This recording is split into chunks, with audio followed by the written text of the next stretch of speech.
bolehlah kita meminta, tapi jangan hanya minta yang sepele-sepele, yang cemen-cemen, ya, untuk hal-hal yang sementara. Mintalah Tuhan hadir, mintalah Roh Kudus hadir dalam dirimu, sehingga kita bersatu dengan Tuhan. Dengan jalan apa? Bapak, Ibu, dan saudara sekalian yang dikasihi Tuhan, rahasia dari doa adalah pengulangan, suatu yang diulang-ulang terus. Dari bacaan pertama, Abraham mengulang permohonannya kepada Tuhan. Kalau ada 50, kalau ada 40, kalau ada 30, kalau ada 20, dan kalau ada 10, dan Tuhan mengatakan, ya, saya tidak akan membinasakan kota Sodom dan Gomora. Dalam Injil juga demikian, orang yang minta kepada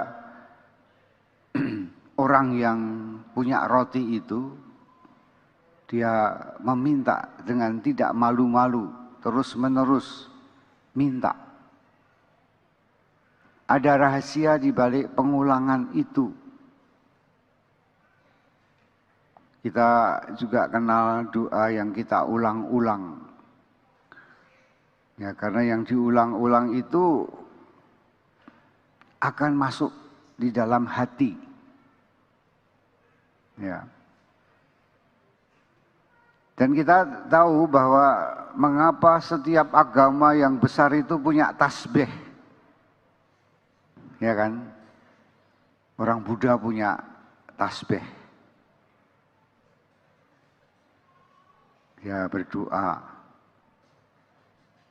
dengan menggunakan biji-biji tasbih itu. Orang Konghucu juga berdoa dengan tasbih, mengulang-ulang sesuatu yang disebut liam keng. Orang Islam pakai juga tasbih, la ilah, la ilallah, la ilah, la ilallah. Orang Katolik punya tasbih juga, Salam Maria penuh rahmat, Salam Maria. Mengapa pakai tasbih? Karena supaya doa itu diulang-ulang tanpa dipikirkan. Ya, Protestan nggak punya tasbih. Supaya tidak dipikirkan. Karena doa yang diucapkan itu akan pertama-tama menjadi doa lisan, doa mulut. Mulut yang mengulang-ulang.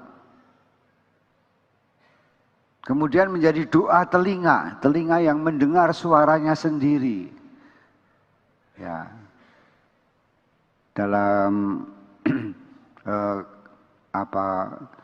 sejarah doa, ada doa seorang peziarah dari Rusia yang hanya mengulang-ulang, Tuhan Yesus anak Daud kasihanilah kami, Tuhan Yesus anak Daud kasihanilah kami. Doa ini terinspirasi dari Injil Markus bab 10 tentang seorang yang buta bernama Bartimius. Bartimius itu orang buta dan dia tidak bisa melihat Tuhan, dan kemudian dia mengulang-ulang dan berteriak-teriak, Yesus anak Daud kasihanilah aku, Yesus anak Daud kasihanilah aku. Dan kemudian Tuhan Yesus itu datang kepada Bartimius. Apa yang kamu minta? Tuhan, biarkan saya melihat. Dan Tuhan Yesus kemudian membuka mata Bartimius itu. Jadi orang Rusia itu percaya bahwa kalau saya mengulang-ulang kata yang diucapkan Bartimius, maka saya yang tidak bisa melihat Tuhan, saya akan dibukakan mata saya untuk melihat Tuhan. maka sepanjang hidupnya dia hanya berdoa itu terus-menerus, Tuhan Yesus, Anak Daud, kasihanilah aku. Jadi doa yang diucapkan dengan mulut akan menjadi doa telinga. Dan dari telinga yang terus-menerus mendengar, Tuhan Yesus, Anak Daud, kasihanilah aku, atau Salam Maria, penuh rahmat Tuhan sertamu. Teruskan kemudian akan menjadi doa hati. Ya, doa hati. Tinggal hati yang terus-menerus berbicara, terus-menerus mengucapkan kata itu. Itulah kekuatan doa yang diulang-ulang. Bahwa alangkah tidak mudah orang itu berdoa dengan hati. Banyak orang berdoanya dengan mulutnya atau berdoa dengan telinganya, tetapi dia harus berdoa dengan hatinya. Hati yang terus-menerus memuji Tuhan atau terus-menerus mendaraskan itu. Maka belajar berdoa menurut saya harus belajar tekun dengan mengulang-ulang. Ya.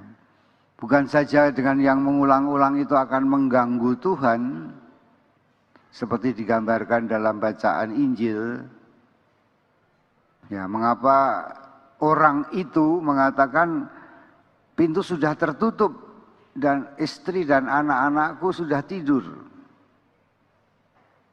Apa maksudnya? Jadi menurut kebiasaan orang Israel, ayah itu selalu tidur dekat pintu. Kemudian anak-anak, kemudian istrinya di sebelah sana, dan tempat roti ada di sebelah sana. Jadi kalau dia bangun, dia harus melewati anak-anaknya yang tidur itu, dan istrinya kemudian baru membuka tempat dia menyimpan roti. Itu mungkin Anda tidak paham, karena rumah Israel dan rumah kita berbeda. Tempat tidur orang Israel dan tempat kita berbeda. Nah, Bapak, Ibu, dan Saudara sekalian, kita belajar doa yang terus-menerus berulang-ulang. Sebetulnya doa yang diulang-ulang itu adalah doa litani. Litani para kudus.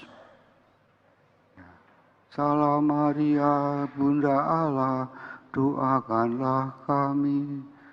Santo Yohanes Maria Vianney, doakanlah kami. Atau kasihanilah kami, kasihilah kami, kasihanilah kami. Sehingga sesungguhnya kalau kita masuk dalam Ekaristi, pada pembukaan Ekaristi itu ada Tuhan kasihanilah kami, Kristus kasihanilah kami. Sesungguhnya itu adalah doa yang tidak hanya 3 kali. Tuhan kasihanilah kami, Kristus kasihanilah kami, dan Tuhan kasihanilah kami. Tapi itu sesungguhnya adalah doa yang sebelumnya adalah doa litani. Panjang, Tuhan kasihanilah kami, Tuhan kasihanilah kami, Kristus kasihanilah kami, Tuhan kasihanilah kami.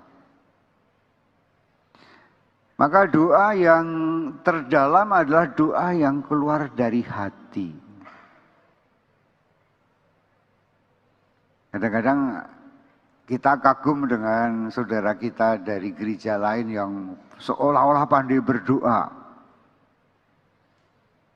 Ya Allah Bapa yang kami sembah di dalam Tuhan Yesus Kristus, dan seterusnya.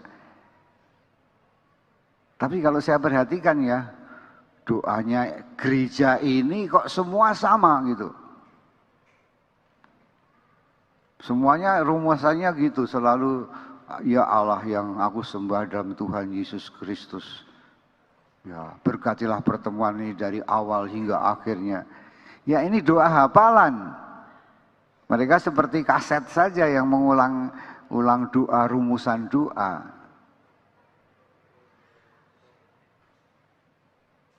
Tapi marilah kita menyadari suatu pembelajaran yang sangat baik ialah doa pengulang-ulangan dari mulut menjadi doa telinga, menjadi doa hati. Dan disitulah akhirnya di dalam bagian akhir dari pembelajaran doa Bapa kami dari Lukas 11 ini ditutup dengan dan Tuhan akan memberikan Roh Kudus kepada siapa yang memintanya. Ya. Bahwa yang paling penting itu kita sesungguhnya bukan meminta sesuatu pada Tuhan, tapi meminta Roh Kudus. Ya. Itulah yang penting. Kadang-kadang saya berpikir banyak orang berdoa itu minta yang sepele-sepele. Apa sih yang Anda minta? Lulus ujian, oke lah. Apalagi dapat jodoh, oke lah. Punya keturunan, oke. Tapi Tuhan hanya mengatakan, hanya itu yang kamu minta. Hanya itu yang kamu minta. Mengapa kamu tidak minta Roh Kudus? Kalau kita menerima Roh Kudus, kita menerima semua yang ada pada Tuhan. Ya. Sehingga Yesus mengatakan Roh Allah, Roh Kudus Allah ada padaku, Dia yang mengurapi aku dan Dia yang mengutus aku. Dan Tuhan Yesus pun berjanji, ya, berjanji bahwa aku akan memberikan Roh Kudus kepada siapa yang memintanya. Inilah rahasia Tuhan.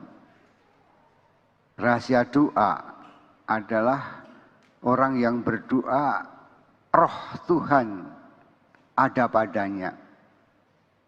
Kalau kamu berdoa terus-menerus berulang-ulang, maka dirimu akan menjadi bait Roh Allah. Ini luar biasa. Ya, saudara-saudara kita karismatik berdoa apa? Bahasa roh. Itu bukan bahasa Roh Kudus, bahasa lidah, glosalolia, lidah yang bergerak-gerak. Itu bukan bahasa Roh Kudus, tapi bahasa roh orang itu. Perhatikanlah, bahasa roh itu pengulangan-pengulangan saja. Dia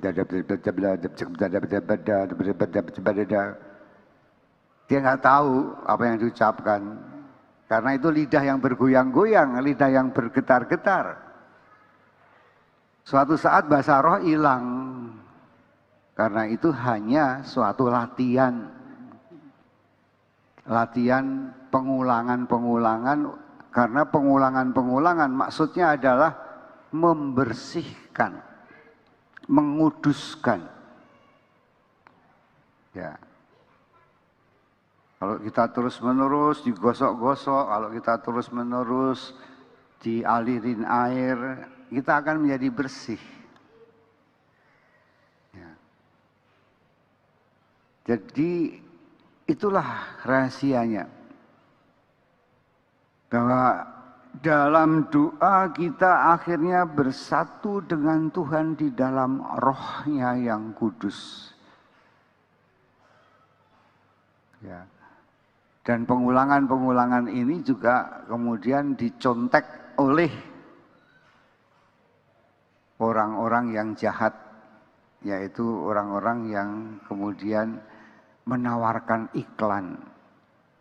Orang-orang yang kemudian brainwashing, mencuci otak dengan pengulangan-pengulangan. Dengan pengulangan-pengulangan, diulang-ulang terus. Sehingga iklan itu cenderung menggunakan brainwashing, mencuci otak kita dengan pengulangan-pengulangan seperti yang selalu saya contohkan. Kafenol, kafenol, kafenol, mama minta obat, minta kafenol. Itu contoh yang paling konkret.